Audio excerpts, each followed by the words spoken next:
എല്ലാവർക്കും heaven of പ്ലാന്റ്സിൻ്റെ ഒരു പുതിയ വീഡിയോയിലോട്ട് സ്വാഗതം. അപ്പം നമ്മുടെ ബാക്ക്ഗ്രൗണ്ട് കാണുമ്പോൾ നിങ്ങൾക്ക് അറിയാം റെപ്സാലിസ് പ്ലാന്റ് ആയിട്ടാണ് നമ്മൾ ഇന്ന് വന്നിരിക്കുന്നത്. അപ്പോൾ ഈ പ്ലാന്റിൻ്റെ വിശേഷങ്ങളാണ് കേട്ടോ നമ്മൾ ഇന്നത്തെ വീഡിയോയിൽ നമ്മൾ ഉൾപ്പെടുത്താൻ പോകുന്നത്. അപ്പോൾ അതിൻ്റെ കാഴ്ചകളും വിശേഷങ്ങളും ഒക്കെ ആയിട്ട് നമുക്ക് നേരെ വീഡിയോയിലോട്ട് പോയാലോ. റെപ്സാലിസിൻ്റെ പ്ലാന്റുകൾ അത്യാവശ്യം ചെടി വളർത്തുന്ന എല്ലാവരുടെയും കയ്യിൽ ഒരു പ്ലാന്റൊക്കെ ഉണ്ടാവും ഇപ്പോൾ അല്ലേ. അപ്പോൾ എന്ത് ഭംഗിയാണെന്നറിയാമോ, ഈ ലീഫിൻ്റെ സ്ട്രക്ചർ തന്നെയാണ് ഇതിൻ്റെ ഏറ്റവും വലിയ പ്രത്യേകത. നമ്മുടെ കാക്ടസ് വർഗ്ഗത്തിലുള്ള, അതായത് കള്ളി മുൾച്ചെടി വർഗ്ഗത്തിലുള്ള നമ്മൾ കാക്ടസ് വിഭാഗത്തിൽപ്പെടുന്ന ഒരു ചെടിയാണ് കേട്ടോ. അപ്പോൾ ഇതിൻ്റെ ലീഫിൽ നന്നായിട്ട് ജലാംശമുണ്ട്, നല്ല ഭംഗിയാണ്. വെള്ളമൊക്കെ ഇതിനെ സ്റ്റോർ ചെയ്ത് വെച്ചിരിക്കുന്നതുകൊണ്ടാണ് ഈ ലീഫിന് ഇത്രയും നല്ല ഒരു തിക്കായിട്ടിരിക്കുന്ന ലീഫ്. എപ്പോഴും ഈ ലീഫിൻ്റെ ഒരു ഭംഗിയാണ് നമ്മളെ ഈ റെപ്സാലിസ് പ്ലാന്റുമായിട്ട് നമ്മളെല്ലാ മനുഷ്യരെയും നമ്മളെ ആകർഷിക്കുന്ന ഒരു പ്രധാന കാരണം. അപ്പോൾ എനിക്ക് ഏറ്റവും ഇഷ്ടമുള്ളത് ഇതിനകത്തെ ബീഡ്സിനെക്കാട്ടിലും എനിക്ക് ഈ പ്ലാന്റിൻ്റെ കളറാണ് ഞാൻ എപ്പോഴും ശ്രദ്ധിക്കാറുള്ളത്. അപ്പോൾ നമുക്ക് സെയിലിലും ധാരാളം പ്ലാന്റൊക്കെ റെഡി ആയിട്ടുണ്ട് കേട്ടോ. പല തരത്തിൽ പല റേഞ്ചിലുള്ള പ്ലാന്റ്സ്, ചെറിയ പ്ലാന്റ് തൊട്ട് നമുക്ക് ഇച്ചിരി ഹെവി ആയിട്ടുള്ള പ്ലാന്റ്സ് എല്ലാം സെയിലിനായിട്ടുണ്ട്. അപ്പോൾ നമ്മുടെ ഈ ഒരു പോർഷനിൽ നിങ്ങൾ കാണുന്നുണ്ടോ, ഈ ഒരു പോർഷനിൽ നമ്മൾ അത്യാവശ്യം വെയിൽ തട്ടുന്നത് നമ്മുടെ ഫെലനോപ്സിസിൻ്റെ ഷെഡാണ് കേട്ടോ. അപ്പോൾ ഫെലനോപ്സിസിൻ്റെ ഷെഡിലോട്ട് കയറുന്ന ഈ ഒരു പോർഷൻ ഉണ്ട്. അപ്പോൾ ഇവിടെ നന്നായിട്ട് വെയിൽ കിട്ടുന്നതുകൊണ്ട് ഞാൻ കുറച്ച് കാക്ടസും നമ്മുടെ റെപ്സാലിസ് പോലുള്ള പ്ലാന്റുകളെല്ലാം ഞാനിവിടെ അത്യാവശ്യം ഇങ്ങനെ ഹാങ് ചെയ്ത്, ഭൂമിയിലുള്ള എല്ലാ ചെടികൾക്കും ഒരു ശാസ്ത്രീയ നാമവും കോമൺ നെയിമും ഒക്കെ ഉണ്ട്. അതുപോലെ തന്നെ നമ്മുടെ റെപ്സാലിസിൻ്റെ പ്ലാന്റിൻ്റെ ഒരു സയൻറ്റിഫിക് നെയിം എന്ന് നമ്മൾ ശാസ്ത്രീയ നാമമായിട്ട് പറയപ്പെടുന്നത് സ്യൂഡോ റെപ്സാലിസ് റെമലൂസ എന്നാണ് അറിയപ്പെടുന്നത്. റെഡ് റെപ്സാലിസ് എന്നൊക്കെ നമ്മൾ കോമൺലി അറിയപ്പെടാറുണ്ട്, റെഡ് റെപ്സാലിസ് എന്നൊക്കെ അറിയപ്പെടാറുണ്ട്.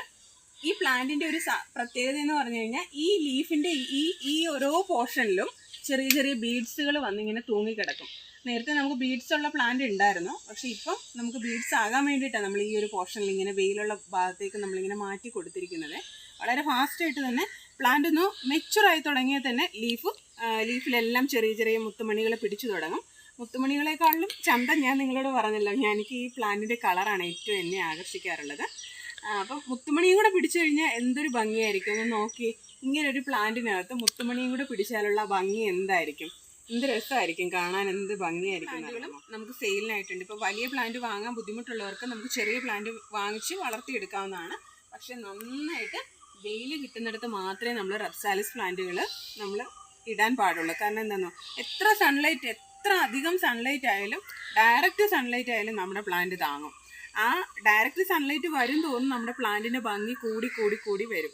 പിന്നെ അത്യാവശ്യം നമ്മൾ ഫെർട്ടിലൈസറും, വലുതായിട്ട് ഫെർട്ടിലൈസറിൻ്റെ ഒന്നും ആവശ്യമില്ല. ഇത് കാക്ടസ് വർഗ്ഗത്തിലുള്ള ഒരു പ്ലാന്റ് ആയതുകൊണ്ട് നമുക്ക് അധികമായിട്ട് ഫെർട്ടിലൈസറോ മറ്റുള്ള ചെടികൾക്കൊന്നും നമ്മൾ കൊടുക്കുന്നതിനുള്ള ഫെർട്ടിലൈസറും കാര്യങ്ങളും ഒന്നും ഇതിന് പ്രത്യേകിച്ച് കൊടുക്കണം എന്നൊന്നുമില്ല. എന്നാലും അത്യാവശ്യം വെയിൽ തട്ടുന്നിടത്താണ് നമ്മളൊരു അടിവളമൊക്കെ കൊടുത്ത് നല്ലൊരു പോട്ടിമിക്ചറിലാണ് പ്ലാന്റ് ഇടുന്നതെങ്കിൽ വളരെ ഫാസ്റ്റായിട്ട് നമ്മുടെ പ്ലാന്റ് മെച്ചുറാവും തോറും നമ്മുടെ ഈ സൈഡിൽ ഈ ഒരു പോർഷൻ, ഇങ്ങോട്ട് കിടക്കുന്ന ഈ ലെങ്തിൽ കിടക്കുന്ന ഈ പ്ലാന്റിൻ്റെ ഈ ഒരു ലീഫ് പോർഷനൊക്കെ ലേശം കുറച്ചുകൂടി ഇങ്ങനെ കട്ടിയായി തുടങ്ങുമ്പോൾ അവിടെ എല്ലാം ചെറിയ ചെറിയ കുഞ്ഞു കുഞ്ഞു ബീഡ്സും കൂടെ പിടിച്ചു തുടങ്ങും. അപ്പം ബീഡ്സൊക്കെ പിടിച്ചു കഴിഞ്ഞിട്ട് പിന്നാലെ ഞാൻ കാണിക്കാം കേട്ടോ, നമ്മുടെ പ്ലാന്റിൻ്റെ ഭംഗി പിന്നാലെ കാണിക്കാം. അപ്പോൾ കുറച്ചുകൂടെ ഭംഗിയായിരിക്കും നമ്മുടെ പ്ലാന്റ്സൊക്കെ കാണാൻ.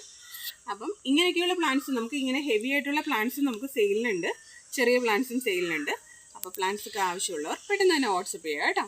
പിന്നെ ഇന്നത്തെ പ്ലാന്റിൻ്റെ വിശേഷങ്ങളും ഈ കുഞ്ഞു കാര്യങ്ങളും ഒക്കെ നിങ്ങൾക്ക് ഇഷ്ടപ്പെട്ടുവെങ്കിൽ മാക്സിമം ചെടികളൊക്കെ ഇഷ്ടപ്പെടുന്ന, പ്ലാന്റ്സൊക്കെ ഇഷ്ടപ്പെടുന്ന നിങ്ങളുടെ സുഹൃത്തുക്കൾക്ക് വീഡിയോ ഒന്ന് ഷെയർ ചെയ്ത് കൊടുക്കാനും മാക്സിമം ഒന്ന് നമ്മളിന്ന് സപ്പോർട്ട് ചെയ്യാനും മറക്കല്ലേ കേട്ടോ.